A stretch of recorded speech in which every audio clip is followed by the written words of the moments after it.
Welcome to the Exit Engine Podcast, episode 25.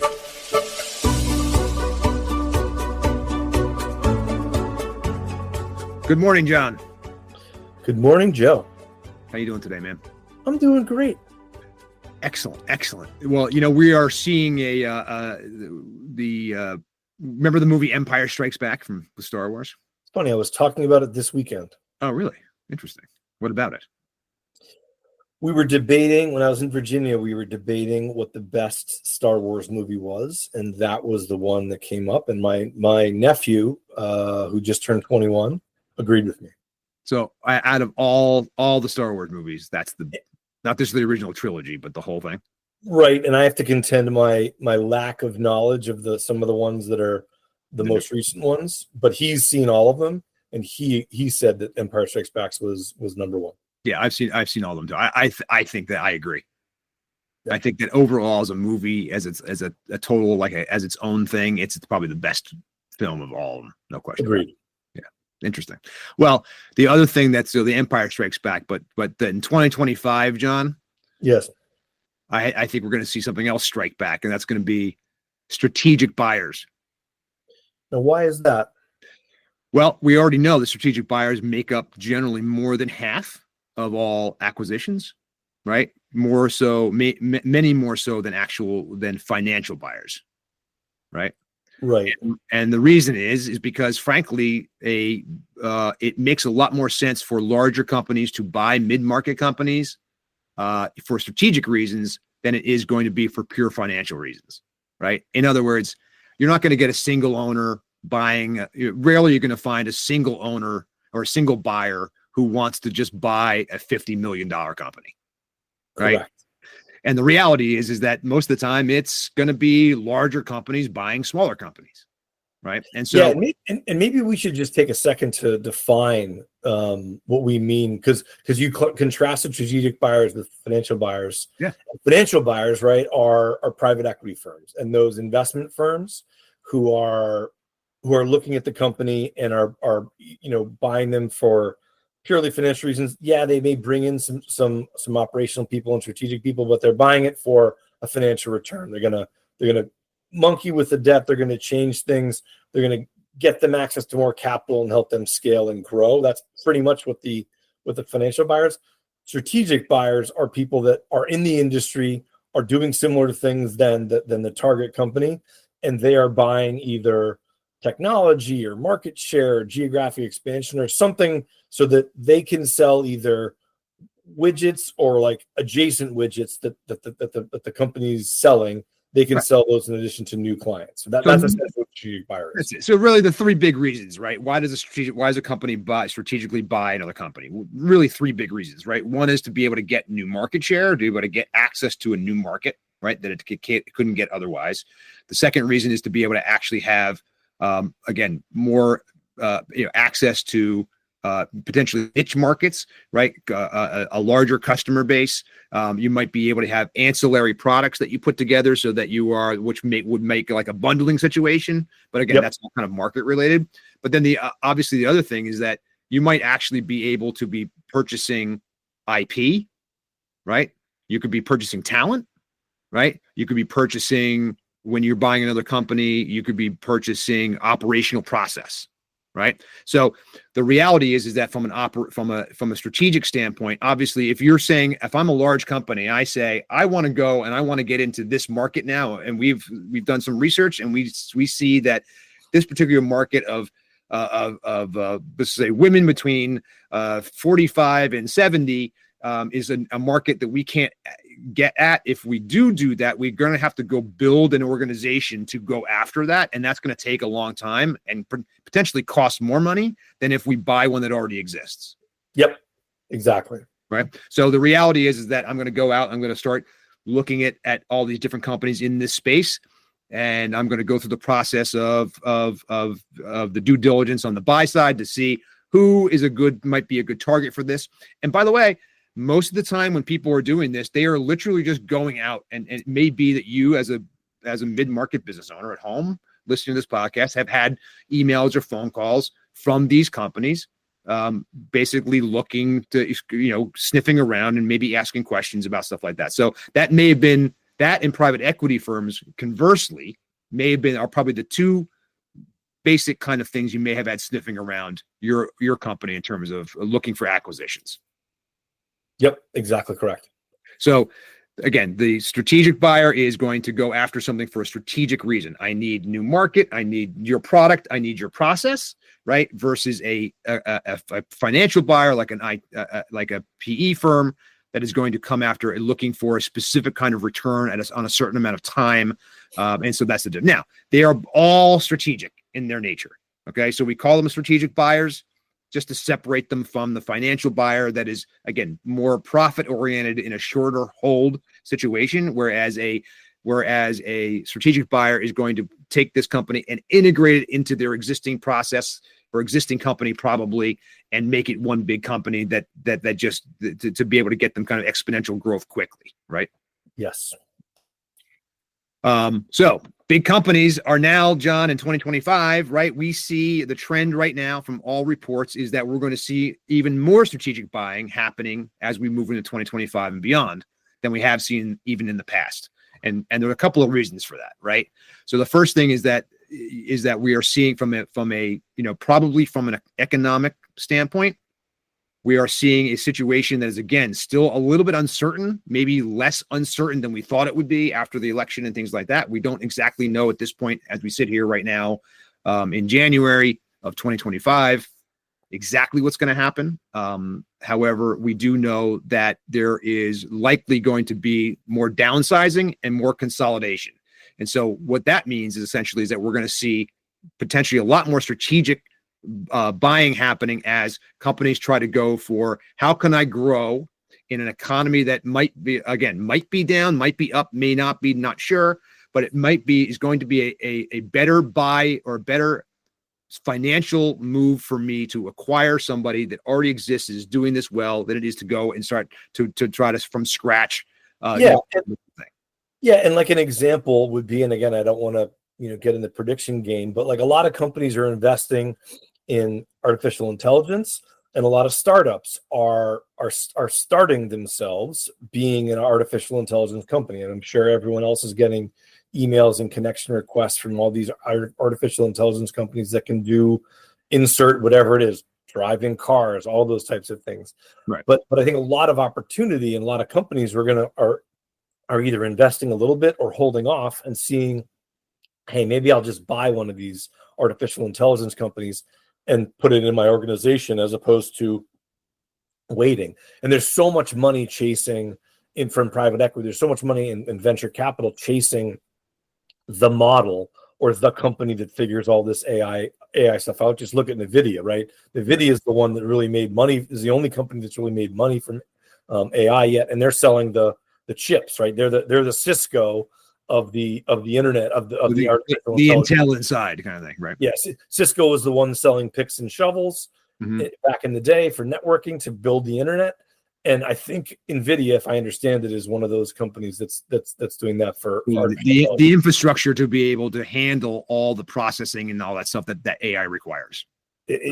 Exactly. So yeah, I think you're right in the sense of strategic buyers will be on the prowl throughout 2025, especially if the economy suffers or if the economy has a blip or interest rates stay high. There will be opportunities for those big companies with that have a lot of cash, like Google and Amazon, to buy those companies that are succeeding, frankly. That's right. And look, and Meta and Amazon and Google and all those places, right? Okay, they acquire these smaller companies, mid-market companies all the time, right? This isn't new for them. And again, very large companies, right? This is part of kind of what they do on a regular basis, right? But when you're talking about potentially merge, and we talk about acquisitions a lot on this podcast, and in terms of what we do, but the merger is something else I think you're going to see a lot of in the mid-market space potentially moving forward in 2025. And the reason, again, for that is, again, it's going to be about consolidation, right? It's going to be, we are better together than we are, even if we're competitors or we were competitors, that we are going to be better together to weather whatever is next or whatever than it is, right? And you're going to start to see this stuff happening.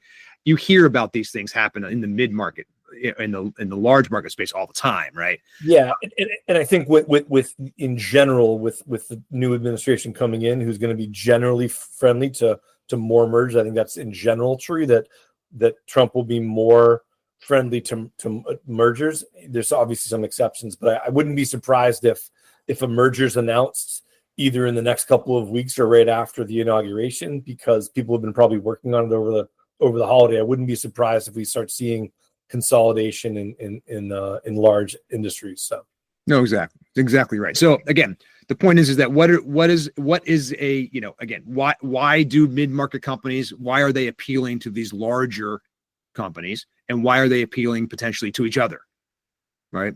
And Yep. so the first ring is obviously is growth potential, right? It is much faster to acquire, in theory, it's much faster to acquire a company that already exists, is already doing and operating the thing that you want it to do in connection to your existing business, than it is to go out and grow that thing from scratch.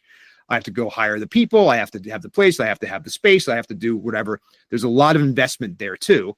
But the real difference is speed, right? Yeah, right. Because you are buying revenue in a lot of ways. You're buying the revenue of the other company, right? So to your point, can you go out and hire salespeople? And if you're going to an adjacent market or adjacent product, yes, you can. But sometimes that can take 2-3 years. Whereas if you do an acquisition, you immediately become, that product line goes into your business. You're supporting it. You're solving. You're selling your products or services to those additional customers, and maybe there's some overlap, which makes it easier to do. It's just a much faster process. Inorganic growth, as we say. And especially when you're going at a company when you're the mid-market company and you are in already in an untapped or underserved market, right, for the acquirer. So the growth potential is the reason a big company is going to come after a smaller mid-market company is because you have a untapped market. There is something that you are serving that this other company wants. And they're able to basically get it very quickly without having to build it from scratch. Operational strengths, right, is another reason, right? The ability to basically, again, stay.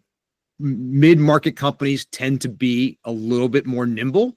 They can move a little bit faster, and that is obviously very appealing, especially in when you're going to new markets and things like that, to be able to be as flexible, as nimble, to be able to adapt quickly.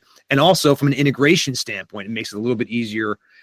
Two big companies. We did a podcast months ago, I think, about Daimler Chrysler, remember?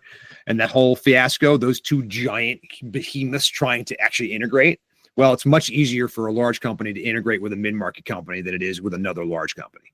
Right. Yeah, because what happens, I mean, having done it, it's one of those things where you buy the smaller company and you look at their contracts and you look at their vendors and you look at all the things. It's like, okay, let's roll these. In my case, let's roll these 95 agents off of their platforms that they're using onto the one I'm already paying for. And let's have a couple meetings and see whatever, maybe there's a super vendor that they use. Okay, great. Maybe we can integrate that. But that's effectively what we did in most of the acquisitions I've worked on is you cancel those contracts, you roll people onto the platform, you start paying a little bit more to the vendors you're working with, the additional people. But all those contracts go away. All that cost drops to the bottom line. And everyone sort of starts rolling all their stuff on. And again, it's a process like anything else, but that's essentially what happens with in the acquisitions I've worked on is you learn, and if you're buying them for operational processes, okay, then you have the acquiring people take over, and COO of the old company becomes the COO of the new company, and you learn everything you can from that from what you acquired, and roll them into your operation. Yeah, no question. And again, it's much easier to do that integration with a smaller mid-market company than it is to do with a big giant, some other large, very large, supersized, company, right? Yeah, a merger of equals is never a merger of equals, right? Someone always takes over. AOL, right. Time Warner, Daimler, Chrysler, all those, any failed merger, a lot of them are, we're going to be merger of equals. And the kicker is, we're going to be co-CEOs. That's a sign of right. nightmare coming down the road. Yeah, exactly. So, yeah. Which is why strategic buyers, to get back to strategic buyers, that's why it's very clear in a strategic buyer situation, the big fish is gobbling up the little fish. That's right. And the reality is that, again, as the little fish in the scenario, right now, you might be bigger than your competitors. You might be bigger than a lot of other people. But again, compared to in most of these paradigms, there's a big fish and a small fish. The small fish is again, a knowledge expert. Okay. So if you're the CEO, right, of a mid-market company, that's going to be that's attractive to a larger, larger enterprise, you are most likely going to be you as the owner are now in a situation where you are going to be potentially very helpful, right, to the new owners. This is different, right, than it is if you were being bought out by a private equity company, right? Why is it different? Yeah. Because, well, now we're in a situation where it's like, I really need your knowledge. Okay. I don't want you to leave. Right. And in fact, I might make an offer, the whole thing that says you now stay on and run this company in perpetuity or until whatever, or here's a new 4-year contract or whatever that stuff is. So even the negotiation in terms of what you want as the owner starts to come into play here. Yeah. Too. The structure of the deal is different. Right. So. Yeah. And again, it becomes it's a major consideration on your part as the owner. Right? Because one is a financial buyer solution is you are exiting and you are going. That's an exit, like done. It's over, right? Here's some money. Thank you so much for the company you built. You're out of here, right? Now, it might take 2 or 3 years to actually earn out or whatever, right? But in a strategic, situation, you might have an earn out clause. You might have the ability to say, hey, look, the point is that you as the owner get to say, this is what I want, right? I don't want to work for you for 5 years, or I'm happy to work with you for, for whatever thing and be on the board of directors or on the whatever.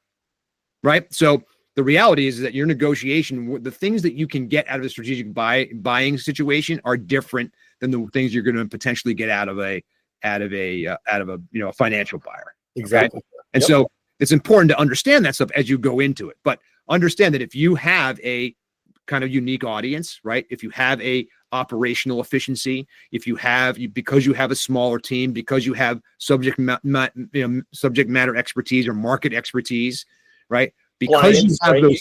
Yeah, you could have a strategic client, right? That right to a certain degree, a certain talent pool that you have, right? Of experts or whatever, right? All these things are potentially, valuable to a larger.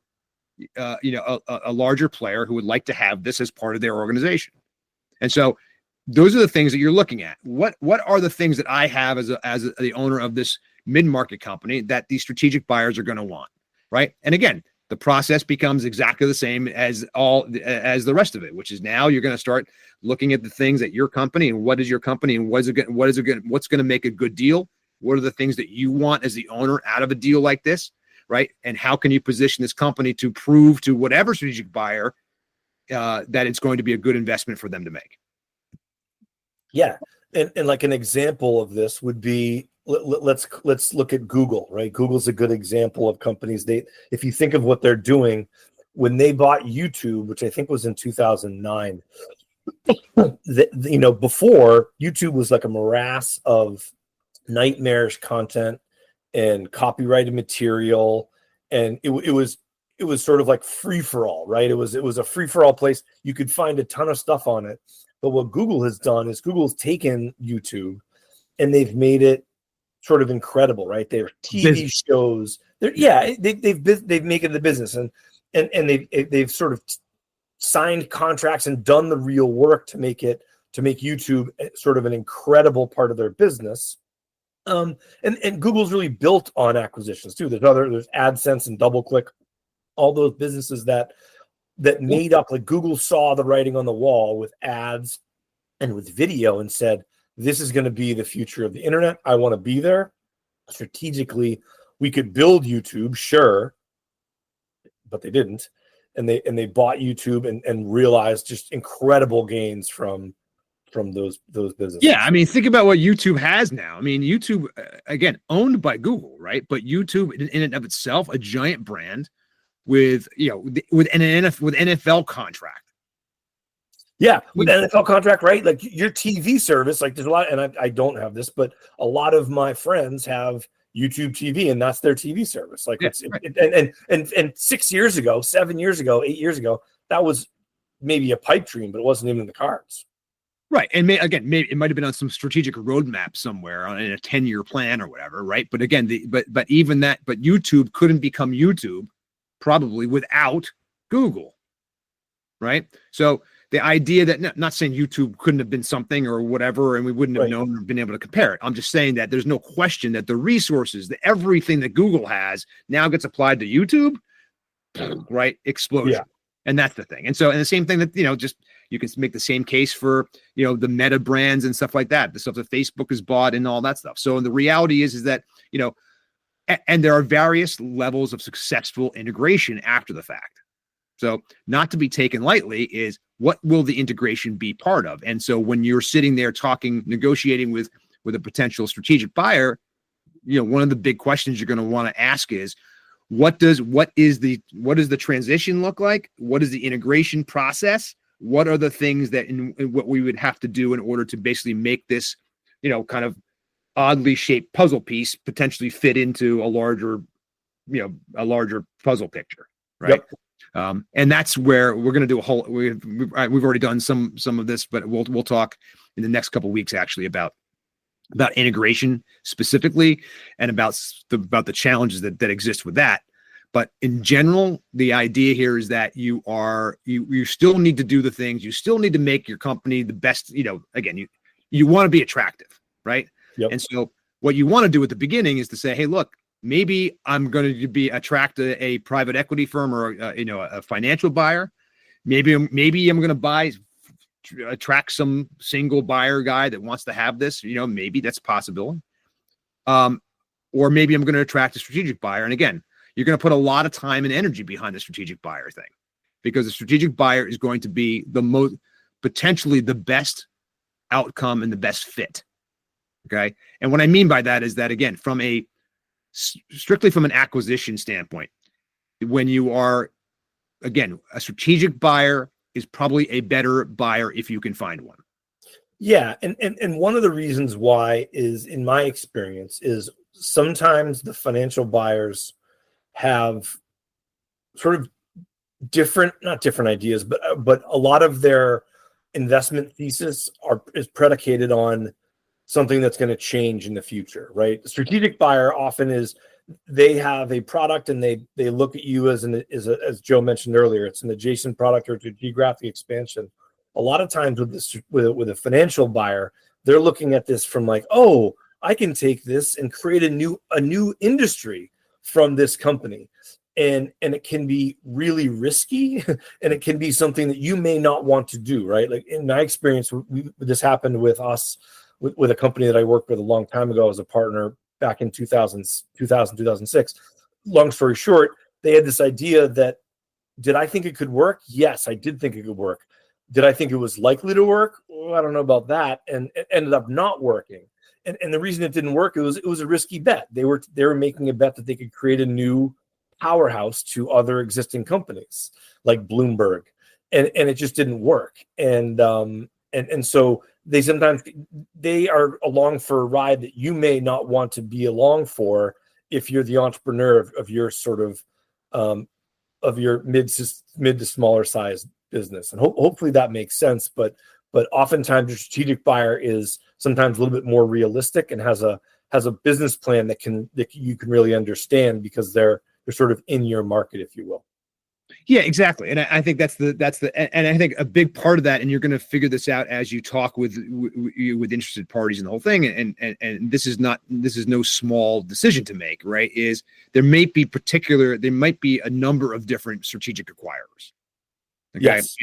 And the reason that's obviously good for you, because potentially affects and drives the price up, obviously, especially if there's a bidding war and things like that. But the more important situation for you is to decide what's the best cultural fit.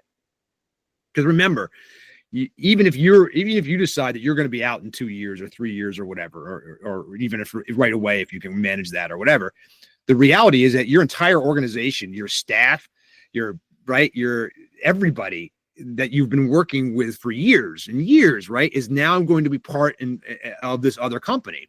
And so, again, one of the big things from an integration standpoint that makes this stuff work after the fact, after the acquisition, is the ability to have a cultural fit and for people to actually be able to actually integrate. Yes. Understanding where the redundancies are going to be, making sure that you're taking care of those people that obviously that will be affected that way if you can, things like that. And the reality is that the management of this very large, maybe public company, okay, very, very often, right, will be a public company. The rigmarole that you have to go through to be acquired by a public company, all the stuff that goes into it, it's even harder, right? There's more scrutiny. It's looked at, you personally could be investigated like for other things. It's a very big deal. Okay. It's a very big deal. And so when we're talking with people who are potentially being acquired by people like this, one of the biggest pieces of advice that we can tell you is to sit there and go is to say, make sure that you are thinking through what it is that you want and everything that you want out of this. Okay. And that includes what happens to your employees, what happens to your staff, what happens to your clients, right? Understand it all. Right. And the reason is because that's going to make a big difference with who you go to. Your feeling of, is this the same company? Are these two things coming together? And again, I'll speak from my own experience and tell you that very often, even when you think it might be a good fit, in practice, it becomes a completely other thing. And that's something that in my story was, the integration story was not great. Right. Yeah. And I have an integration story too. Like when I was at another company I was at, when I was not buying companies, but I was part of the integration team. It was one of those things where we went out to California after we bought a company. People were great. Everyone's enthusiastic. And then we started to understand the technology. And it was kind of one of those one side of the table, two sides. There was two sides of the table. And we kind of looked at each other and we both, when the technology and how it worked on the technology side, because we bought this smaller technology company, we were kind of like, oh, we didn't know that. And it was one of those things that the deal had been consummated. We'd already paid for it. It was already part of our company. And I remember sitting there and saying, well, this isn't a deal breaker. This isn't like a catastrophic issue, but like, I know for a fact that my CEO, who was instrumental in putting the deal together, did not understand that their technology worked in this very specific sort of different way than we thought the technology worked. And if we had known that, would we have bought them? I actually don't know that answer to that question. So, well, look, this is the thing, and this is again why you got to prepare yourself, right? And if you guys had prepared yourself the way that we teach people to prepare themselves, whatever, right, then that it probably wouldn't have been an issue. Yes, right. Those questions are not good to have, and it's one of the things we teach in due diligence is you really need to understand not only the contracts, but if you're buying a technology company, you really have to have the understanding of how the whole tech stack works from consumer all the way down to the technology, and that's why you have to bring in experts, you have to bring in technology people. Buying a company is not just a financial exercise; it's financial, it's operational. It's technological, it's cultural, it's strategic, it's all those things. So if you look at it just from a financial standpoint, man, there can be a lot of challenges that you face down the road. And you better believe that a big company, big public company in particular, okay, is coming in. They're coming in with, and they got their experts. Okay, they know what they're doing. Okay, they're not going to let something like that, like when John's case, is not going to happen. All right. Very rarely do people miss things. Sure. Absolutely. Are there political things that go on during an integration that things get skipped over and people just say whatever? Sorry, this was a public company, just to be clear. Oh, sorry. But yes, but yes, it was. There was political. There was things like we have to get the deal done, and that's how. Once again, we will go back to what we always say, and what we're always bringing this back here on this podcast, which is that this comes down to human beings being human. Okay. And the reality is that we can bring in all the experts and all the lawyers and all the stuff, and we can hope that every I is dotted and every T is crossed and the whole thing. But once again, I will bring you simply back to Daimler Chrysler and what happened with integration there, and understand it doesn't matter how much money or how many lawyers or whatever, things get either sometimes missed, sometimes ignored, sometimes outrightly dismissed out of hand for, even when they're essential things. And so you're not going to be able to control everything. But what you can control is what you can control, which is what your company is and what it does and what it looks like. Right. And so the integration of that stuff, all you can do is ask questions. All you can do is say, give me on paper how this happens. Who are the people who are going to be in charge? You got to know before the deal is consummated, what are the people on my staff that are no longer going to be needed? What is their term for how long they're going to be around? You're going to need to know, all that stuff. Are their entire, are they going to strip off things and sell it for parts? I mean, that's a there are potential there. All we want is the sales organization, and the marketing people can go flip. Like, you got to know that stuff before, right? Yeah. Because why? Only because, and again, the deal's done, right? But after the fact, your life can be a nightmare, okay? And we know people who are going through this, suing the companies that bought you. Oh, there's so many things that people do after the fact when they're unhappy, and they can look back at this thing and go, I made a huge mistake. And you don't get to undo this mistake. Right? No, after you sign the deal and after you've collected the money and you have that deal in place and they own the company, I mean, they can do whatever they want, really. That's it. And look, they are, but make no mistake, they are coming with every resource they have to bear, and they've got a lot of them, and they're going to find every single thing, right? And they're going to uncover every rock.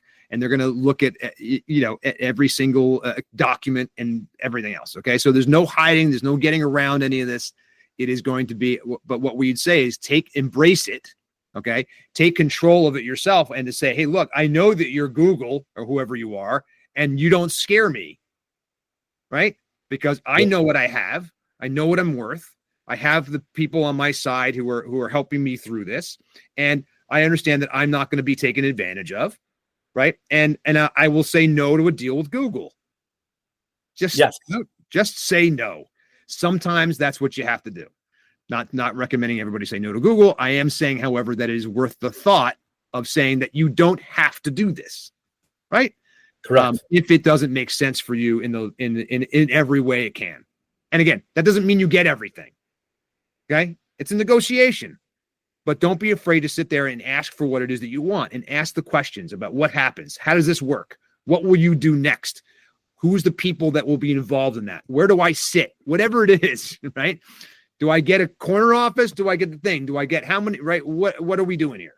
And so we've got friends, and I'm thinking of like our friends at Strategics who have acquired, smaller, friends of ours and whatever, and have integrated in. And then these smaller friends of ours are now vice presidents or whatever they are, senior vice presidents in this larger company. And they're going to stay there, and they're not ready to retire, and they're going to stay there and work on this thing. And they're going to get an equity piece and a seat at the table and nice little, integration, right? That's going to be that helps their process and whatever. They brought their clients, they brought their way of doing a certain thing. And now they are part of a larger organization that is, again, $1 billion company. And so they get to continue to get advantages from that, right? So you sold the company, they got a bunch of cash in the bank, and now they get to still go to work and still make $200,000 a year or whatever they're making, right? And they get to have this nice little life until they're done. And that's a beautiful, and they still get to do what they do. Yeah. And it's a wonderful thing. We see that all the time. For my money, man, that is the way you want to go. You know what I mean? Because it just gives you all the things line up. You can feel good about it. You can walk away, you can not, you can say, hey, look, give me 3 years. There's so much that you can do when it's a strategic buyer versus any other kind of buyer. There's no question about it. And we see that these are the transactions that happen most often. These are the transactions that are generally the most successful moving forward. And again, like I said, I think it's a lot of it is also about making sure that the rules for you as the owner, however, do not change, right? The things that you need to look at, the things you need to examine, the questions you're going to be asked, the due diligence process isn't any different. It might be more intense, but it's not going to be any different than a PE firm. That's for sure.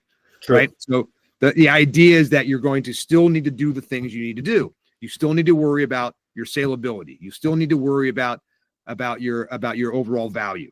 You still need to worry about, are you too close to the business? Right. Again, if you still, even a strategic buyer wants an owner that is not junked up in the day-to-day operations of everything. Yeah, it's so true, and we preach it. We say it all the time. I feel like I could preach about it, but it is so true because, again, if they're buying something, they don't want it dependent on someone who may no longer have ownership in the company. Maybe you have a little bit of ownership, but you don't have controlling ownership. And if you're doing everything and your management team underneath you is not doing enough and doesn't provide their value, you can rest assured that acquiring company will get rid of those people, and you don't want that to happen, right? You don't want to sell your company and have that acquiring company get rid of everybody at your company at once. That's not good for them. That's not good for your employees. It's just not good. Over time, yes, there'll be attrition. There'll be people that leave, but most of the time that we've seen it is when a smaller company gets bought by a bigger company, that becomes a huge opportunity for all the employees at the smaller company, because it's a bigger company with greater resources, more chance to move up, growth potential, departments, get into marketing if they've always wanted to get into marketing, get into product development. I can't tell you how many times I've seen it where the acquiring company buys a company and the project manager from one of the acquiree becomes a product manager or something like that at the new company. It happens all the time. No question about it. And again, for our money, we as advisors, we are always looking for strategic buyers first. We always are, because the reality is that they make the best deals, they make the best things, they're mutually beneficial situations, right? They are things that we're both, and the best deals are the ones that where both parties are getting something out of it, right?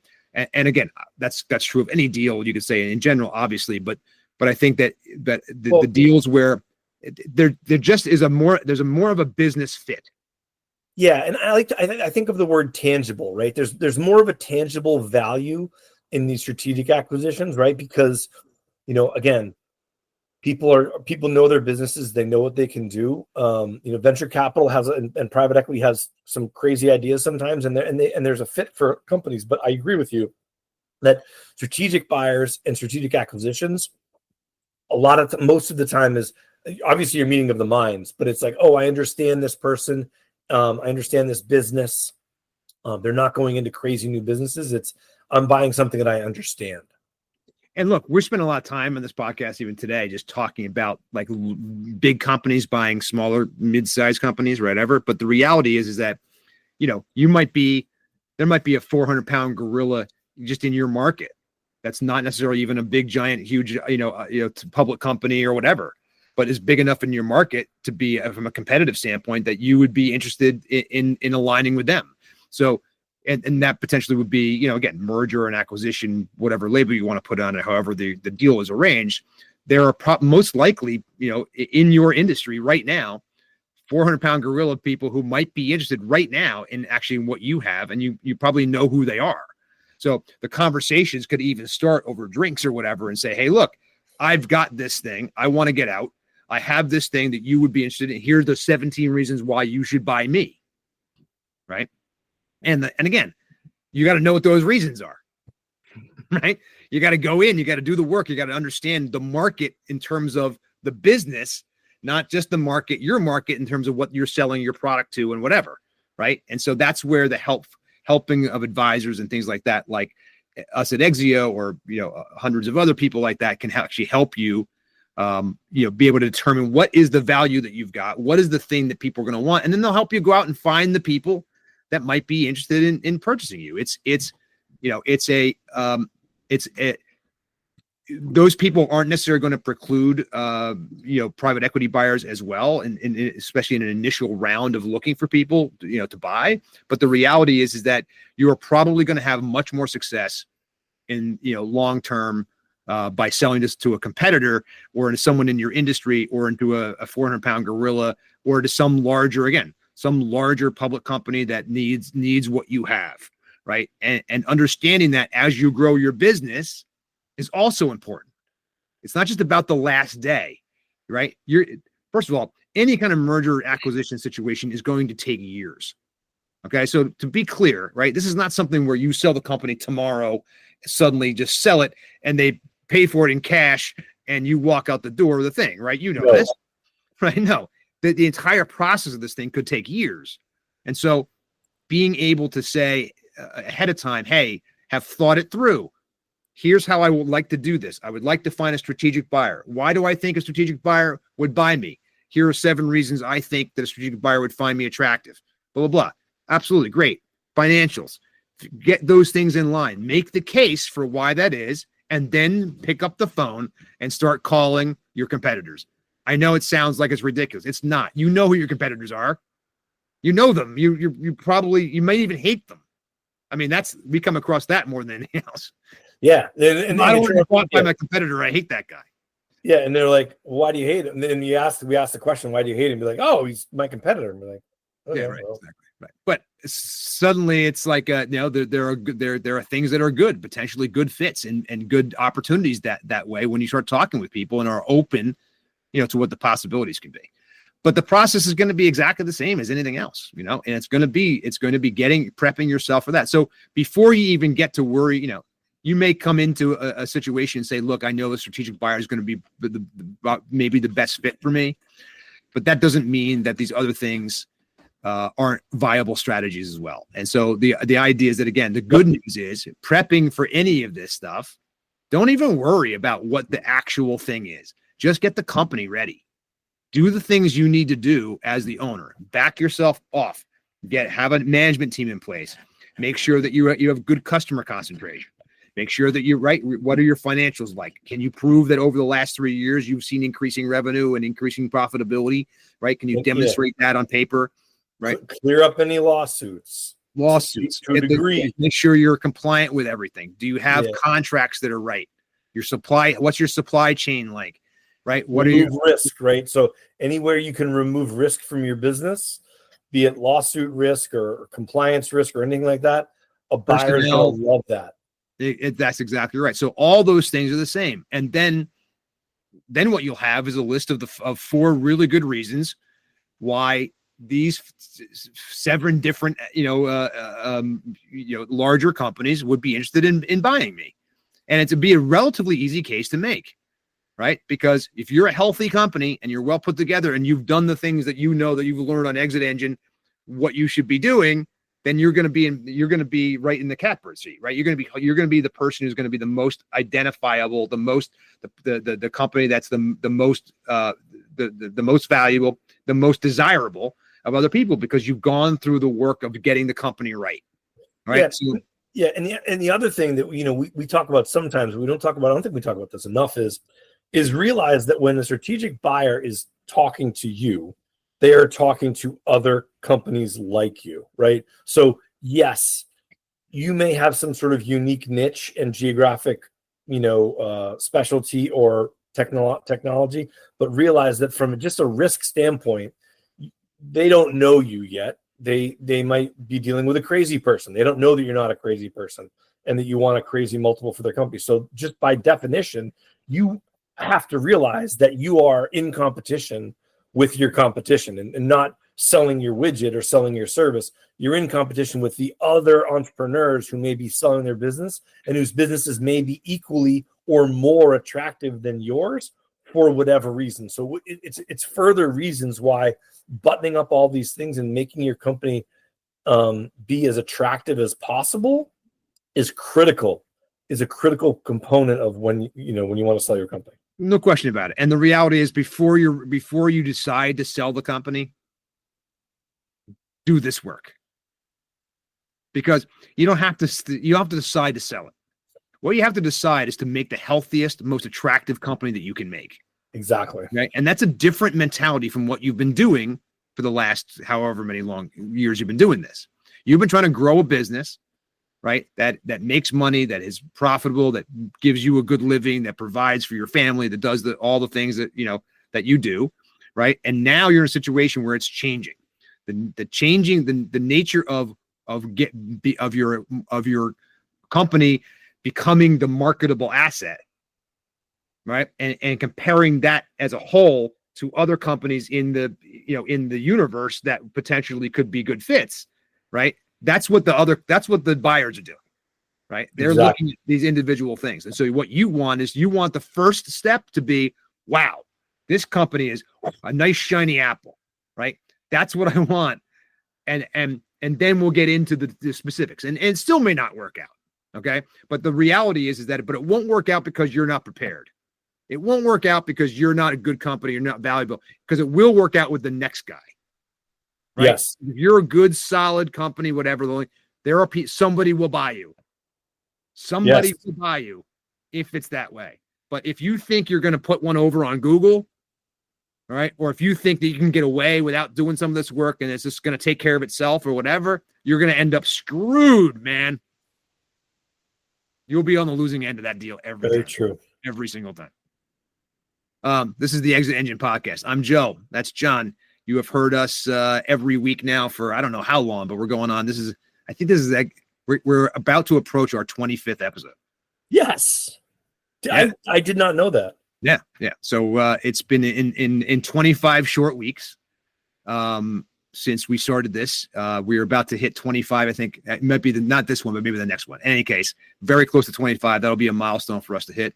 You can find us at myexitengine.com. You can find us on LinkedIn at Exit Engine. You can find us where else? This podcast, obviously, wherever you get podcasts, right? Yeah. We're out there all the time. We are happy to answer any question you have about anything, just about always. Info at myexitengine.com. Send us some questions. We were happy to answer them. But come check us out on LinkedIn. Just follow our discussions. You'll find everything that we do here quite invigorating. And by the way, if you are a mid-market company and you feel as though you are ready to start contemplating an exit or need to understand that you need to get your business in order to start thinking about that, also reach out to us at info@myexitengine.com anytime. Yeah. And the hardest step is that first step is to start to realize that while you know your business, you may be lacking in some of the things that you need to sell your business.